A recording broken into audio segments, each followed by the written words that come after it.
Bonjour et bienvenue sur Tips 360, l'émission web indépendante de paris sportifs que l'on retrouve tous les jeudis soirs. On vous donne les clés pour réussir tous vos paris et on espère gagner beaucoup d'argent. N'est-ce pas Laurent? Exactement. Et on passe tout de suite au prono d'or. Le classement des meilleurs pronostiqueurs de Ligue 1 pour la 21e journée voit arriver à sa tête un petit nouveau. Il s'agit de Stipe, un membre parieur online. Il a réussi 7 bons pronos sur 10, ce qui est pas mal. Serait-il une menace pour nos plus grands experts? On verra ça dans les prochains classements. En deuxième position, on retrouve Christophe Paco avec 5 bons pronos sur 10, suivi sur la 3e marche du podium de Luis Fernandez et Laurent Lacache avec 3 bons pronos sur 6. Hors classement, c'est-à-dire en dessous des 5 pronostics, on peut souligner la belle performance de Basile Boli avec 3 bons pronos sur 4. Alors ça, c'était donc pour les matchs de la semaine dernière. Maintenant, la question qui nous brûle les lèvres, c'est sur quoi faut-il parier cette semaine, donc pour la 22e journée. Et on voit ça tout de suite avec toi, Laurent. C'est notre rubrique Les tips de la semaine. Alors cette semaine, j'ai choisi pour vous 3 matchs, 3 tips plus précisément, avec les 2 matchs du Sud, entre Montpellier et Marseille, et puis surtout entre Monaco et Nice. Alors tout d'abord, je vois une victoire marseillaise à Montpellier, tout simplement parce qu'on se rappelle que Montpellier en avait pris 4 la dernière fois au Vélodrome face aux Marseillais, et que Montpellier réussit très mal face aux gros, avec une cote de 2,25, tenté Marseille. Ensuite, je vois une victoire de Nice, même si cela paraît peu probable comme ça, avec une cote de 6, il faut vraiment le tenter, surtout que Nice réussit en général assez bien au Stade Louis II et que Nice doit absolument prendre des points. C'est l'occasion ou jamais.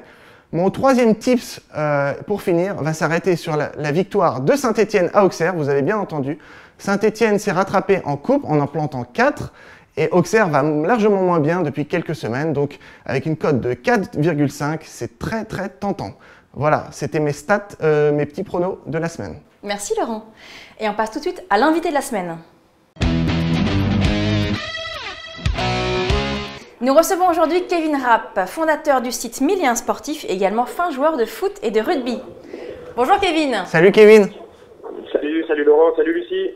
Alors, petite anecdote, tu es également souvent l'invité de l'émission de France 2, Côté Match, émission hebdomadaire où tu donnes tes pronostics. Alors pour nous, en exclusivité, on voudrait savoir quels sont tes tuyaux pour les matchs de ce week-end. Alors je me suis penché sur 2 matchs qui pour moi sont assez importants au niveau de tout ce qui est conseil de Paris. Je parlerai de Lille-Lens, qui est le derby du Nord tant attendu chaque année. Je pense que Lille a un réel avantage par rapport à Lens, c'est qu'effectivement il reste une dynamique de 7 ou 8 victoires, je ne sais plus exactement. Ils viennent de perdre récemment leur dernier match en championnat.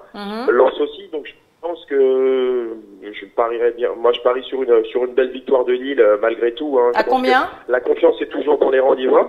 Tu donneras combien le score? Pardon? Le score, tu le donneras combien? Le score, bon, je dirais un derby quand même qui risque d'être assez ouvert. Moi, je dirais 2-1 pour Lille. Ok.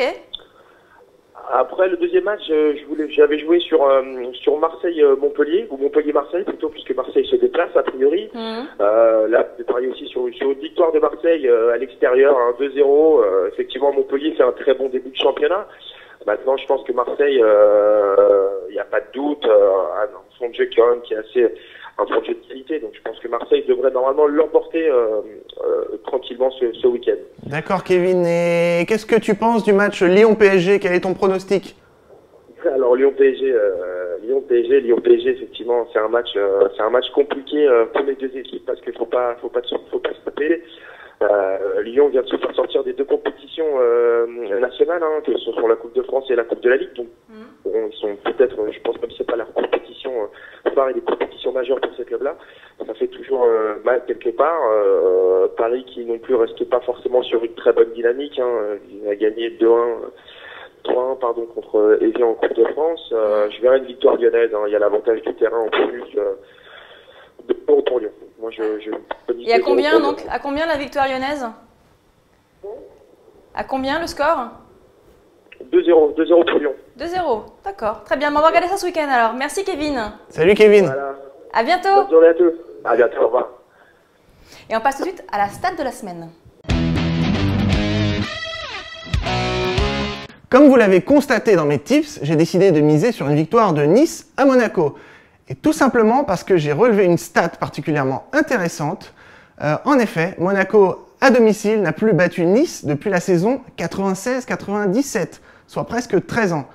Donc en prenant en compte cette statistique particulièrement incroyable, il me paraît fort délicat de miser sur une victoire monégasque. Je vous conseille plutôt de miser soit sur un match nul, soit comme moi, sur une victoire de Nice.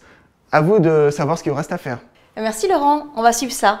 Et on termine maintenant avec un rapide coup d'œil sur le blog de la semaine. Il s'agit de US Prono. Comme son nom l'indique, c'est un site de pronostics spécialisé en sport américain.